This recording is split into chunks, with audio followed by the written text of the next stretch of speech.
ভালো লাগুক আর না লাগুক রোজ খাবেন গীতা, ইচ্ছা করুক আর না করুক রোজ পড়বেন গীতা। একটু করে পড়বেন, ভুল হোক তবু পড়বেন। কেন?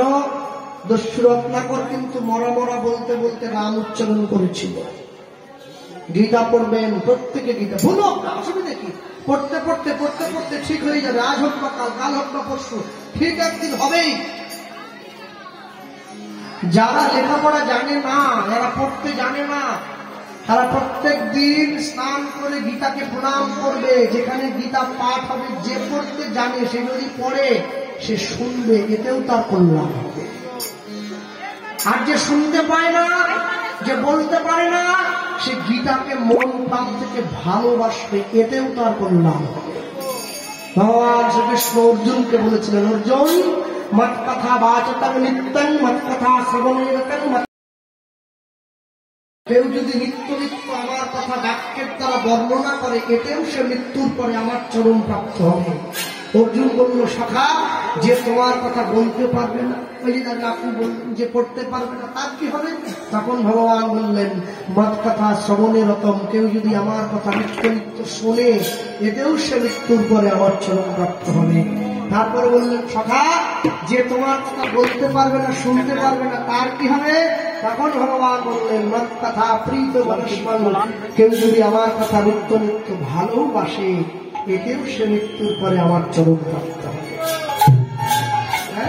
ভগবানের কথাকে ভালোবাসবেন, ভগবানের কথাকে সম্মান দেবেন। শুনুন, এত সুন্দর মানব জন্ম পেয়েছেন, 80 লক্ষ যদি ভ্রমণ করে 4 লক্ষ বার মানব জন্ম, কে বলতে পারে এটাই হয়তো 4 লক্ষ বারের শেষবার? আর তো নাও হতে পারে। তাই এক পকেটে মোবাইল থাকবে, আরেক পকেটে গীতা থাকবে, তবে তো জীবনে ব্যালেন্স থাকবে।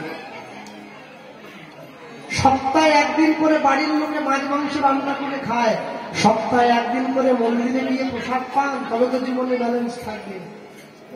মাসে একদিন করে সকলে পিকনিক করতে যায়, মাসে একদিন করে হরিনাম শুনতে যান, তবে তো জীবনে ব্যালেন্স থাকবে। হ্যাঁ, কি করে থাকবে? আমি অবাক হয়ে যাই, বাঙালি বাড়ির মায়েরা শিবরাত্রির ব্রতও করে, সরস্বতী পূজাতে পুষ্পাঞ্জলিও দেয়, আবার যীশু খ্রিস্টের জন্মদিনে কেকও কিনে খায়। তোমরা কোনটা করতেছ? তোমরা খ্রিস্টান না বাঙালি না মুসলমান? বোঝা বড় মুশকিল। কোন মুসলমান 25 ডিসেম্বরে কেক কিনে খেয়েছে? কেউ খায়নি। মুসলমান ভাইদের রোজা মাস শুরু হয়ে গেছে, সূর্য ওঠা থেকে সূর্য ডোবা পর্যন্ত জল পর্যন্ত স্পর্শ হবে না, তারপরে ফল খেতে হয় নাকি? তাই তো 1 মাস রোজা পালন করছে, 1 মাস। তারপরে মক্কার থেকে সময় বলবে, সেই সময়ে চাঁদ দেখে রোজা ভাঙবে। ওরা 1 মাস না খেয়ে থাকতেছে, 30 দিন।